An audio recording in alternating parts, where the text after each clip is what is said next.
The Renaissance Ball, one of Kent State's longest traditions, is having its 55th event right now. We have the details.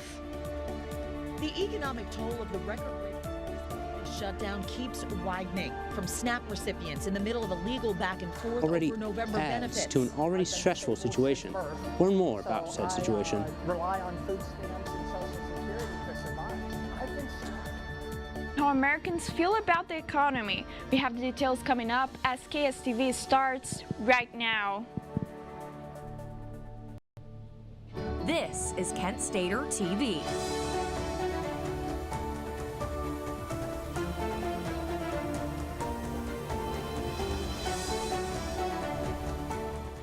Good evening and welcome back to Kent Stater TV News. I'm Emilio Hernandez. And I'm Sofia Elena. Thank you for joining us on your Friday evening. We start today as right now, as we speak, the annual Renaissance Ball is starting at the Student Center Ballroom for its 55th year. Hosted by the Black United students, the event brings the community together to celebrate talent and honor long-standing Kent State traditions. This year's theme is Mardi Gras, and I spoke with two members of the organization to learn more about the history behind the ball and why it still matters today. Heavily inspired by the Black community, like historically wise.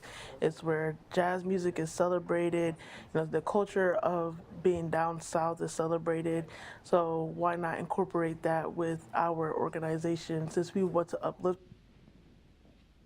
The ball began as a way to unite Black students at a time when they weren't allowed to attend many formal Kent State events.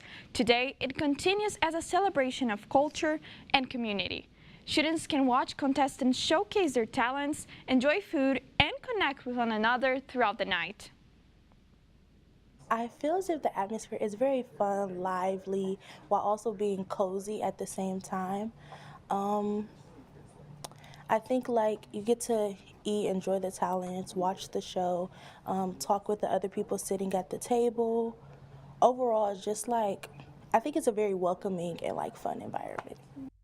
The Renaissance Ball kicked off at 6, and if you want to join the Mardi Gras style celebration, there's still time. The event runs until 10 tonight at the Student Center.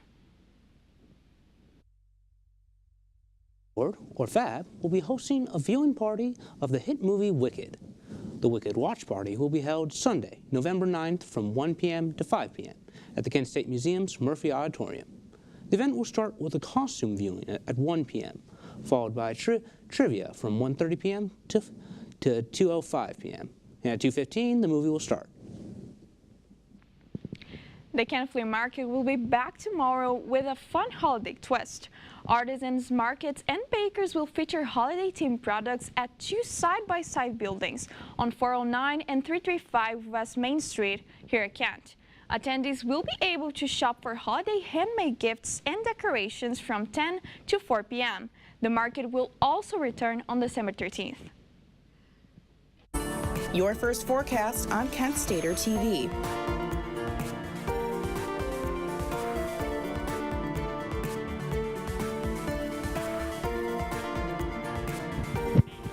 Welcome to your first weather update of the night. Let's see what the map is looking like today.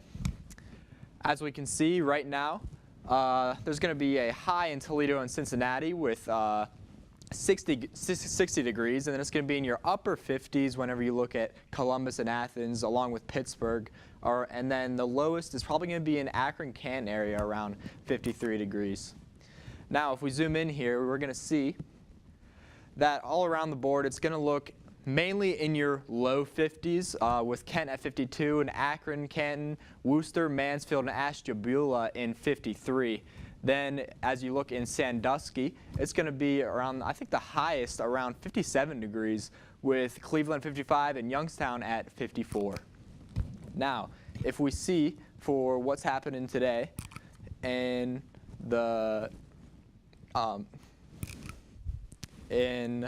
hourly forecast, at 8 p.m. it's going to be mostly cloudy with a 1% chance of rain, and at midnight it's going to be mostly cloudy with another 1% chance, and at 2 a.m. it's going to be mostly cloudy with 1% chance of rain. All just 40 degrees, so not that cold, but actually it is going to be pretty cold.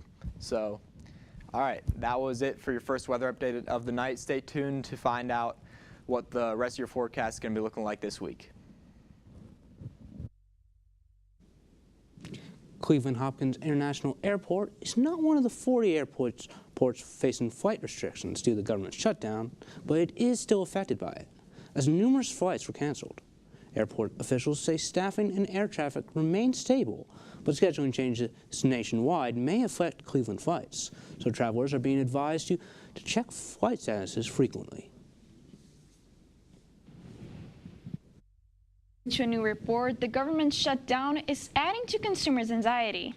CNN's Karen Fu has the latest on the shutdown's economic impact from Washington.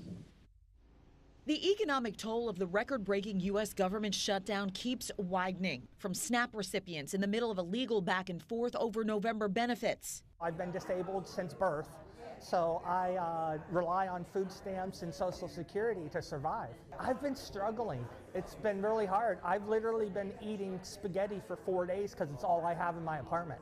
To government workers on the job without pay for more than a month, leaning on food banks and food drives. Some of them, it's brought them to tears with the support that they've seen from the community and the outreach. And small businesses feeling the squeeze of both higher prices and struggling consumers. They're buying things that they can throw in their freezer and stretch to the last, towards the end of the month as well, because we don't know what's going to happen. It all has Americans feeling worse about the overall economy, according to the latest University of Michigan Consumer Sentiment Survey released Friday. The October index fell to its lowest level since June of 2022, when inflation peaked at a 4-decade high. Top White House economic advisor Kevin Hassett told Fox Business Friday the lengthy shutdown's economic impact is far worse than expected. There are pockets that are really hurting, and if we go another month or so, then who knows how bad the economy could be this quarter. Friday was supposed to bring the federal government's latest look at the labor market, but October's monthly jobs report, like September's, is on hold because of the shutdown.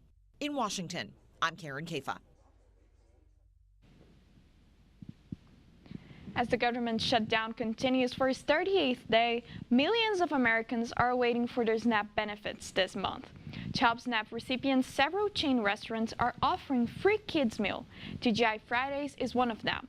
Through November 20th, families who dine at its restaurants get one free kids meal, with each adult entry with a $10 minimum. After November 20th, the chain will offer deals every Tuesday throughout the end of the year. Other chains like Denny's, Ruby Tuesdays, and Hondel's House are also joining. 7 days into November, and the government shutdown has officially become the longest in U.S. history.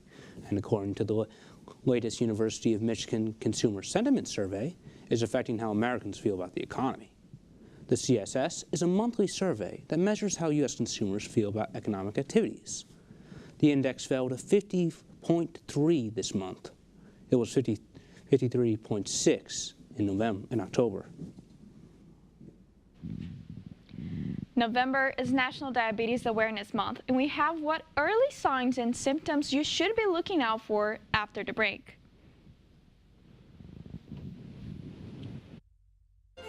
Come on in, girls. Let's go. This is the first rocket to get humans to Mars. Really tall. I'm a rocket structural engineer, designing and building parts of the rocket. You are the generation that will be stepping foot on Mars. Do I have a group of astronauts on my hands? Yes. You can become a rocket scientist or whatever else you want to be.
Tomorrow's news leaders. Today's top stories. From an award-winning student newsroom. This is Kent Stater TV. Your community. Your stories. The CDC estimates that 8.7 million Americans have undiagnosed diabetes. Early detection and treatment are vital to prevent health complications. CNN Mandy Gaithers has more on the topic. It's a disease that causes a person's blood sugar to spike because their body can't make or use enough insulin to regulate it. Diabetes is a lifelong condition that can lead to other major health problems. This is a very serious disease. The problem is people don't always take it seriously. Dr. Willa Choi with the Ohio State University's Wexner Medical Center says diabetes complications can include cardiovascular disease, kidney damage or failure, and nerve damage. Of the more than 38 million people in the U.S. estimated to have diabetes, around 9 million of them don't know it. Choi says everyone should know early warning signs of the disease, which include frequent urination, extreme thirst, and blurry vision. If you see those signs, it's very important to address them. Type 2 diabetes is most often diagnosed in adults, but having a healthy lifestyle can help lower the risk. Choi says that includes avoiding foods that are high in carbohydrates and fat and having a consistent exercise routine with a combination of cardio and strength training. Sometimes a physical trainer can be helpful not only in advising about nutrition, but performing the right exercises so you don't hurt yourself. For Health Minute, I'm Mandy Gaither. For more updates on the health field, we turn to KSTV's very own Faith Nelson. Hi Faith, what can you tell us? Hi guys, that's right. We have updates on a new bill that has been introduced earlier this year regarding sodium consumption and food allergens. The Ohio House Bill 364 was introduced in June of 2025 to require food service operations to declare potential food allergens on their menus, such as shellfish and peanuts. The bill was later discussed in November of 2025 by members of the House's Agricultural Committee, and during that discussion, they all had agreed to add on an amendment to change the bill to include warnings on food items that have more than 1,150 milligrams of sodium. According to the U.S. Centers for Disease Control and Prevention, excess sodium is the #1 risk factor for heart disease and stroke. On Thursday, a suspicious package was delivered to Joint Base Andrews Military Base in Maryland, causing a building to be evacuated. Sources say the package contained a white substance that caused multiple people to fall ill. However, initial tests did not find anything dangerous, but officials are still investigating. Anyone who was near or handled the package was taken to the base's medical center to be checked out. Yesterday evening, President Trump spoke on the current government shutdown, saying that it is the Democrats' fault we are still in this shutdown and that he is not going to give $1 to $1.5 trillion away to health care for people who came into our country illegally. Let's take a look. Is caused by the Democrats, and we're not going to spend $1 trillion or $1.5 trillion on health care for people that came into our country illegally, many of them from prisons and many of them drug dealers and murderers, 11,888 murderers. We're not doing that, so we'll see about that. We shouldn't, they should have, as they've done always in the past, it should have just been extended. It could have been extended very easily, and it should have been. As Congress remains discussing a plan, we will continue updating you. With that being said, that's all I have for you today with KSTV. I'm Faith Nelson. Now on to Nick with the weather. You informed and ahead of the storm. This is your KSTV weather.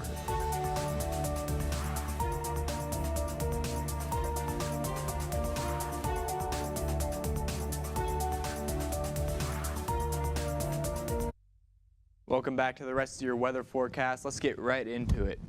Tomorrow, it's going to be looking like it's going to be 58 degrees. It's going to be a little rainy with winds at 10 to 20 miles per hour. Rain is going to be 90%, so definitely just, just be prepared for that. Wear a rain jacket or an umbrella. It's going to be pretty rainy tomorrow. Now, if we look and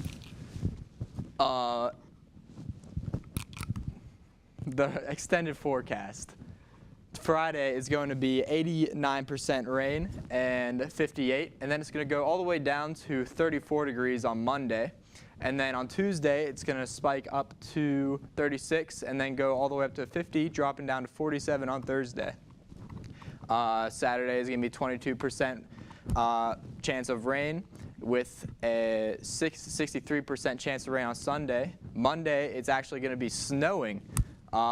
So that is the first day of snow that we're going to be getting this week. And Tuesday, it's going to be pretty cloudy, so it's going to go back to not snowing so much, and then all the way up to Thursday, which is going to be partly cloudy again. Thanks for joining me for today's weather forecast. If you want more weather updates, stay tuned with the Kent Stater. For KSTV, I'm Nick Sheffa. Thank you, Nick. Fans from various areas of the entertainment industry have a lot to be excited about this month. We turn to KSTV's Stephen Strang for the latest updates. Hi, Stephen. From the Grammys to Stranger Things to WrestleMania coming to Cleveland, we have a bit to talk about, so let's get into it. The countdown for the 2026 Grammy Awards is official. This year's nominees include Kendrick Lamar with 9 nominations leading the way. Other top nominees include Sabrina Carpenter, Bad Bunny, and Lady Gaga. The nominations include those for Album, Song, and Record of the Year. Taylor Swift wasn't able to be nominated because her album, A Life of a Showgirl, was released after the August 30 cutoff date. The winners will be announced live on February 1st. Popular Netflix show Stranger Things is set to come to an end after 9 years. The show's cast and crew came together at Grauman's Chinese Theater in Los Angeles Thursday. Season 5 drops the first 4 episodes on November 26th, with another 3 episodes to drop on Christmas Day, and then the finale to drop on New Year's Eve. Stranger Things stars Winona Ryder, David Harbour, Millie Bobby Brown, and Finn Wolfhard. Wrestling fans get hyped. WWE is bringing its Road to WrestleMania to Rocket Arena in Cleveland on February 9th, 2026. Tickets will go on sale on Friday, November 14 at 10 a.m. In total, WWE is adding 12 new tour dates. WrestleMania will also be coming to Philadelphia, among other locations across the United States. That's all I have for you tonight. For KSTV, I'm Stephen Strang. When we come back, we'll head to Denver and take a look at the Raiders taking on the Broncos on Thursday Night Football.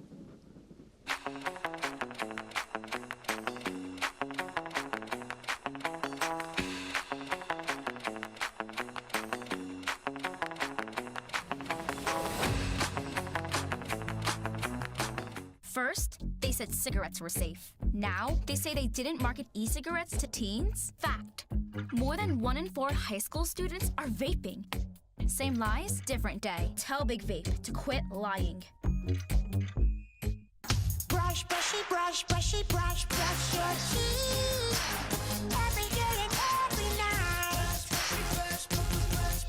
Now it's your parents' turn. Here's what you gotta do. Let them have your toothbrush so that they can brushy brush your teeth. Good job, you're almost done. 5, 4, 3, 2, 1. That's it. Help your teeth stay healthy. Brushy brush with a grown-up every day.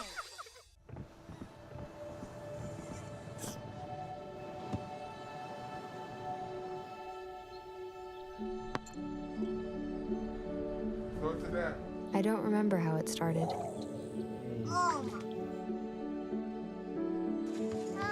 Our back and forth. Victory. Fumble. Repeat. It always came back. Dad! Okay, here we go, throw it! Yeah. You probably don't remember what you told me, That was perfect. but I heard every word. Nice.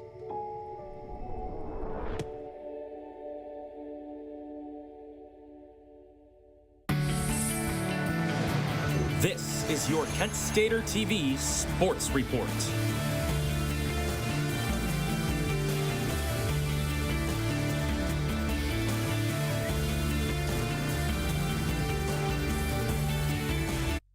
NBA games may be hitting European soil in 2027, as officials say they expect to launch their European-based league in October of that year. The planned 16-team league will include 12 permanent franchises across several countries, with the remaining 4 spots open to teams that qualify by winning FIBA's Basketball Champions League and or throughout strong performances in their domestic leagues. It's still unclear when the NBA will make a formal statement, as officials say there are many details and ideas that still need to be worked out. For more stories on the sports world, we turn to our sports correspondent, Zach Svensson. Hi, Zach. What can you tell us? Hi, everyone. I'm Zach Svensson. We have a lot going on in the sports world today, so let's get right into it with Kent State football. The Flash's football team took on Ball State earlier this week and fell by a score of 17-13. The Flashes had a rough first half, where late in the second quarter, with the Flashes down 10-0, they would add a field goal before the half. After the break, the Flashes would get back on track with a Donovan Delaney Jr. rushing touchdown and another Will Herzko field goal, taking the lead late in the fourth, 13-10. But the late game comeback was halted after a Ball State touchdown with less than 2 minutes remaining. The Flashes fall to 3-6 on the season and 2-3 in MAC play. They will head to the school down the road on Tuesday for the Wagon Wheel rivalry. We head mile high to Denver, Colorado for Week 10 of the NFL season on Thursday Night Football. We pick up late in the first quarter. It's 3rd and 2 for the Raiders on the Broncos' 4-yard line, and that's Ashton Genty running through a man for the 4-yard rushing touchdown. They lead 7-0. Now in the second, still 7-0 Raiders. It's 4th and 5, and Smith in the gun drops back, and he is brought down by Talanoa Hufanga, and it's a turnover on downs. Nearing the end of the half on 2nd and goal, Bo Nix drops back and fires to Troy Franklin in the middle for the touchdown to tie this one up 7-7 before half. At the end of the third, the Broncos would take the lead off the leg of Will Lutz, 10-7 Broncos after 3. Nearing the end of the fourth, still 10-7 Broncos. The Raiders line up to tie this game, but the kick from Daniel Carlson is wide right on the 48-yard attempt. And the Broncos will hold on to win and better their record to 8-2, while the Raiders fall to 2-7. The former 5th overall pick in the 2009 draft and Fox anchor has been let go by Fox after his role in a stabbing incident in Indianapolis. The former Jets quarterback is facing battery and 3 misdemeanors after he and a truck driver got into an altercation. While Sanchez was the one stabbed, authorities allege Sanchez was the instigator in the incident. Fox has said there will be no further comment at this time. The Flash's basketball team fell in the home opener against Troy in overtime by a final score of 103-97. The Flashes were led by senior Delrucco Gillespie with 23 points, and he was followed by Rob Whaley Jr. and Morgan Safford both with 21 points. The Flashes fall to 0-1, but get back in action tonight as they host Cornell at the MAC and will look to get to 500 with their first win of the season. That's all for tonight, folks. For Kent Stater TV, I'm Zach Svensson, signing off. The Godfather Vatican as an Vatican City. Find out more after the break. Songs, even if they're bad, hundreds and hundreds of them, just to find a good one. Yeah. And then I've been in this long enough. I feel like I know what I'm doing. Knowing that you're basically like there and being with that, but it has a special place in my heart. I grew up watching it so much. Have you guys seen it?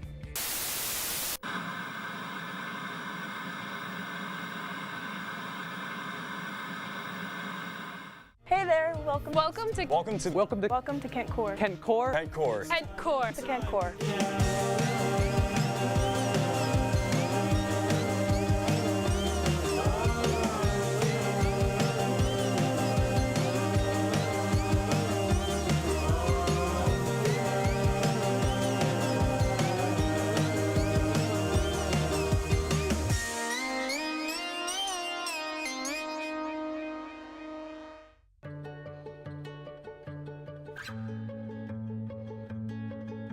I feel like her heartbeat is like same speed as mine.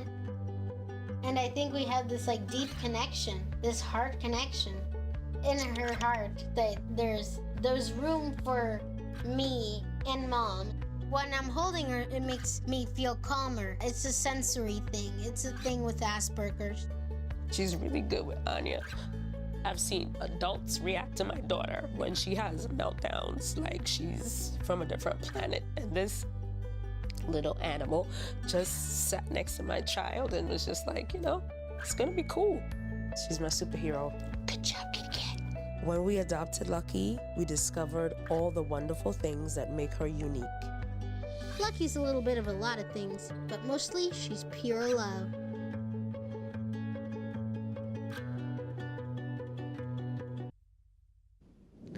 Actor Robert De Niro met with Pope Leo XIV in the Vatican today. De Niro was on a 2-day trip through Rome and wanted to end it with a handshake with the Pope. And the two briefly conversed in English and took a photo in front of the Apostolic Palace. The 80-year-old actor has Italian roots and spoke Sicilian in his role in The Godfather Part 2. A performing arts center, Suburban Boys, is proving ballet has no age limit. At the Eagle Performing Arts Center, adults from the 20s to their 80s are stepping into class, some for the first time and others returning to a passion they left years ago. The program focuses on movement, confidence, and community, giving students a creative outlet far beyond traditional exercise. The center is continuing to welcome new students for all its classes, including out of ballet. So, Emilio, this is really amazing. Let's just say Robert De Niro and even the Pope could do ballet classes. Yeah.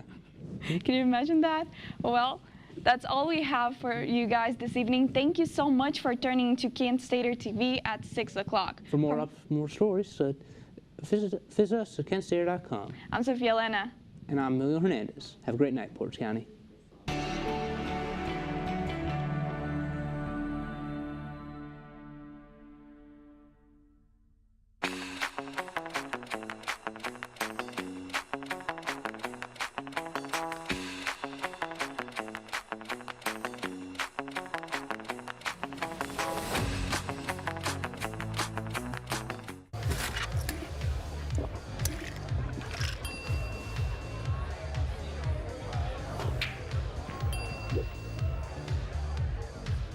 If you need to do something to feel okay to drive, you're not okay to drive. Don't drive buzzed. Solo stage where the player spends most of it being hunted down by Infinite. The weapon that performed the best here was the Drill Wispen. Its ability to... He finally is like, I get it now. I get it. I have worth because I'm me. Yeah, and I really liked it a lot. Like, I'm not... What are you staring at? How do you know it's me? No.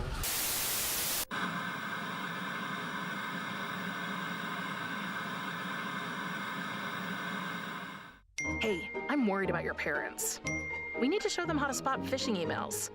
Agree, the scammers are out of control. Plus, help them add multi-factor authentication. Yes, we use MFA at work and it's great.